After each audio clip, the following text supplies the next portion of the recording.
appreciate the laughter because I was booed off stage last week, you know, at a benefit. So I was booed off stage for free. That's what upset me. And I knew I was going to get booed because I was the opening act for Snoop Dogg where no one knew he had a clean Christian comic. So when they lowered the lights, people were going, "We want Snoop. We want Snoop. We want Snoop." MC came out, "Are you ready for Snoop Dogg? Yeah! Are you ready for Snoop Dogg? Yeah! Okay, but first..." Didn't even get my name right. "Here's Andy Griffith."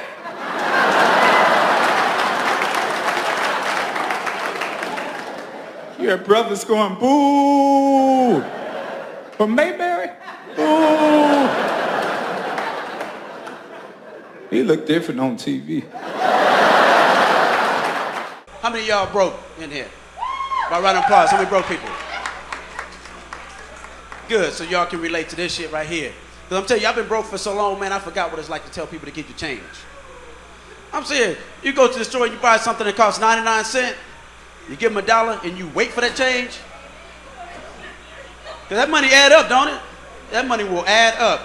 When you go to them Koreans, they gonna want that change. You better have it. I'm serious. And then when you're broke, you're gonna have broke friends.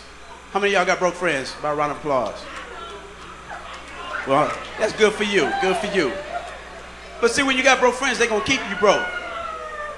All right? This on TV, we ain't booing. All right? We ain't booing. I know it's late. They gonna edit this part of the show. It's late. Y'all been all night waiting. I've been waiting too. So just be patient if y'all don't mind. All right? Appreciate that. Thank y'all very much. Because I am funny. I did these jokes last night and they work. All right? It's just late. It's just late. It's just a little bit late right now. All right? But we're going to work it out. So y'all still with me? Uptown, y'all still with me? All right, let's do this shit. Let's do this shit. So, coming to the stage right now, all the way from LA, comedian Mr. Kenny Stratton. Y'all give it up. Put your hands together. But you know, when you're broke, you're going to have broke friends, y'all.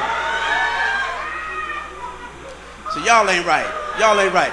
Y'all make a nigga want to just change a career in a minute. You know what I'm saying? So anyway, I'm gonna work this shit out. Work this shit out. Y'all ain't gonna run a nigga off stage. Fuck that. I'm from LA. You gotta been through worse shit than that. Fuck that.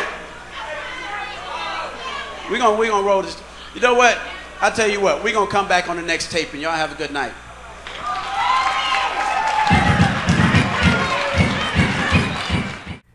And I did my first joke, which I didn't realize they were playing in the advertising on the radio, so everyone already heard it, and nobody, nobody laughed.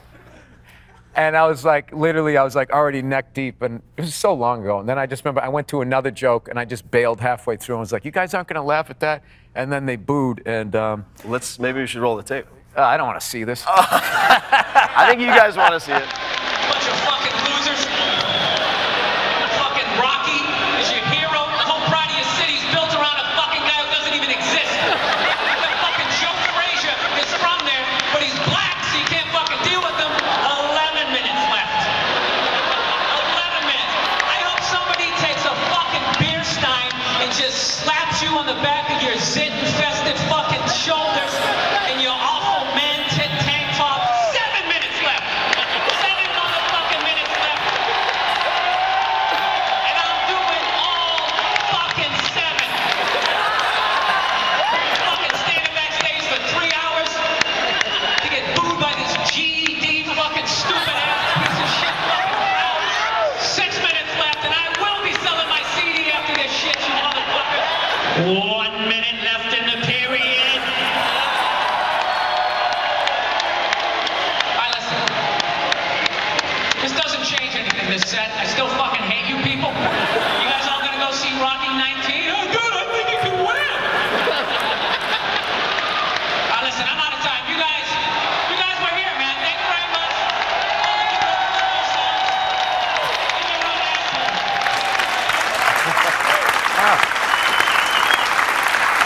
I've never seen that. Are you serious? I've never seen that, no. Really? No. So did you decide to do the countdown before you went out? I mean, is that something you? No. What happened was, luckily, I had been booed before, so it wasn't a new thing. So the first time you get booed is it's a hell of an experience because you have what you want, but it's the exact opposite emotion. You have the entire crowd's focus, except there's no love. It's just hate. So the first time that happens, it's really, I didn't know what to do. But I remember just afterwards thinking about it, going like, why didn't I let that fat guy boo me? I let that chick with the weird glasses, like, why didn't I say something? I just remember thinking, I was just mad at myself. Going like, all right, you got booed, they didn't think you were funny. But you sat there and, it was a variety show. They had like a contortionist and somebody with a snake, and then somebody saying like, pour some sugar on me, and one of these leather pants, and then they'd bring a comedian out. It was a complete shit show. So I just remember afterwards, being like upset at myself that I was like, dude, you could at least throw one punch. You should have done that. But then I didn't think of it again. I didn't think of it again because, you don't plan on something like that happening. So I don't know why I did that. I just started doing it, and the clock was there. And I was just looking at it, and I don't know. I think in that moment I decided I wasn't going to leave. So I think the countdown was kind of for me like you're doing cardio, that? And you're like, I'm not going to look for one song, and then look, all right, another 3 minutes went off. So here's the funny thing. So we still had one more date on that tour. Something was telling me, don't do the last one. And then I went to Cleveland, and it was like as I walked out on stage, everybody booed because they wanted me to trash their city. So then it became this thing. It was like, I can't do this again, or then this is my act. This is like Gallagher smashing the watermelons. I got to come out and read about all your sports teams and shit. So that was the one I freaked out about because I thought my career was over. I was like, everywhere I go, I'm going to get booed and blah, blah, blah, blah. I'm glad that people enjoyed it because I was embarrassed that the whole thing happened. This weekend, veteran news anchorman David Brinkley apologized to Bill Clinton for an election night commentary in which he called the president, quote, boring and uncreative. Admitted Brinkley, there was certainly nothing uncreative about the way you moved Vince Foster's body. The president's a murderer. You didn't know that? Hello? No, boy. Man, I'm nervous. I can literally hear my dad up in heaven right now like, boy, you better not mess this up. A lot of crazy stuff going on right now. Donald Trump is president. Nah, calm down. I'm not as mad as Facebook is. You read the messages. Oh, Donald Trump, that's the worst president ever. I'm not the smartest man, but 400 years of slavery and not one of them presidents made the cut. And the worst part is, I feel like I understand really what's the problem with Donald Trump. Everybody here in America knows the code. If you get caught cheating, you gotta cut your side thing loose. Donald Trump's still on the phone at the White House talking to Russia. Hello? Hey, no, I want to talk to my man right now. You go get my Putin. Is that you, my Putin? I love you so much. I love the way you smell. I love the way your name comes off my lips. Boom.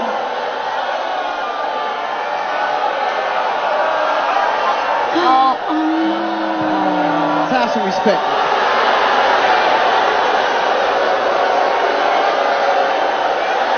Sit down, sit down. Y'all not gonna move me. Sit down. And somebody in the audience will be like, hey, do Homie the Clown. And he's like, look, I just want to do my jokes. And someone else goes, hey, do Homie the Clown. And he goes, I really don't want to do it. And the guy said, Homie the Clown, Homie the Clown. He goes, you guys want to see Homie? They're like, yay. And then he farted in the microphone. I never seen somebody do that. And he said, Homie, don't play that. And he dropped the mic, and he walked off stage. I don't know what's going on, if he's drunk or something. I fucked up when I left my show. You know why? Because my show only has to be 22 minutes of television. I could have went on television, I could have read the phone book for 22 minutes, and I would have got $50 million. I should have done that shit. But my ego wouldn't let me. But tonight is different. Tonight my contract says 25 minutes, and I only have 3 minutes left. And when the 3 minutes is up, my ass is gone. I'm going straight to the bank and doing a night deposit. You can do that now.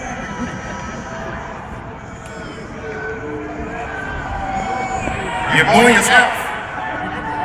Oh wow, what a piece of shit. You are bullying yourself.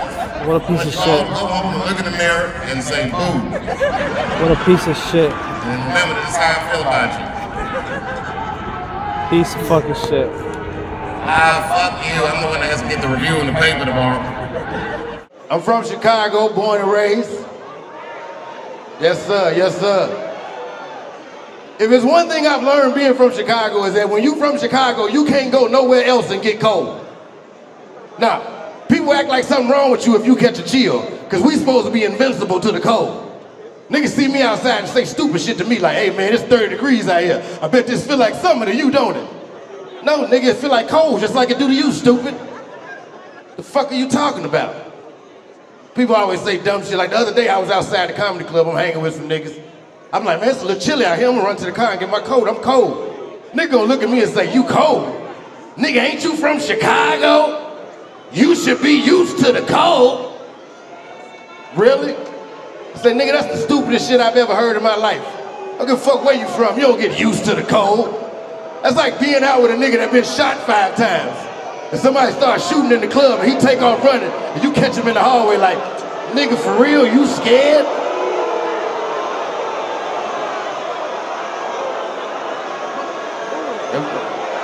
Everything all right back there?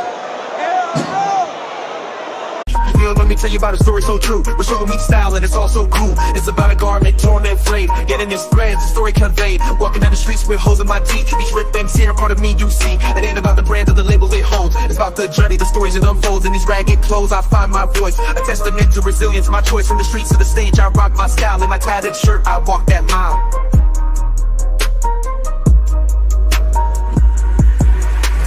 Ripped and torn, but still I stand in my ragged attire. I command, it's not just fabric, it's a statement I preach. In my threadbare garment, I find my reach.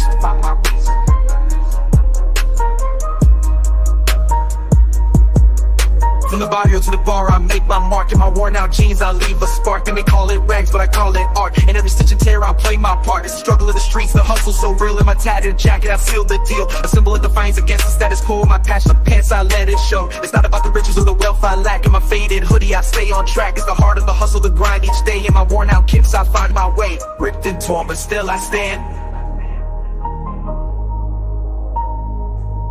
In my ragged attire, I command. It's not just fabric, it's a statement I preach. In my threadbare garment, I find my reach. So here's to the ones with the clothes that tear. In our patched up attire we have, so let the world see our garments worn. For in our rags, our stories are born. In the language of the streets we speak. In our torn up clothes we find our peak.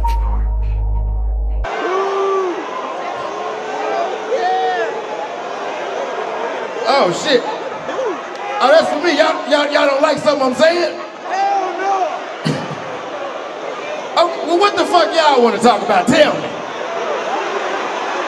Now, you tell me, I'll make the joke about it now. Fuck it. Since you don't like the shit I got, tell me what you want to hear about. Huh?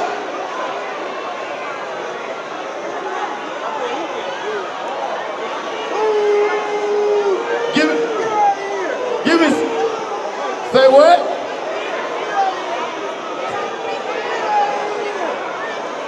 Listen. Okay. All right. Let's bring it down a notch. Okay. It's all right. Well, shit. Well, goddamn it, did somebody? You don't want to give me shit to talk about. You don't want to hear the shit I'm talking about. It just ain't my night in this motherfucker. That's what you're trying to tell me. Okay. I'm sorry. I apologize.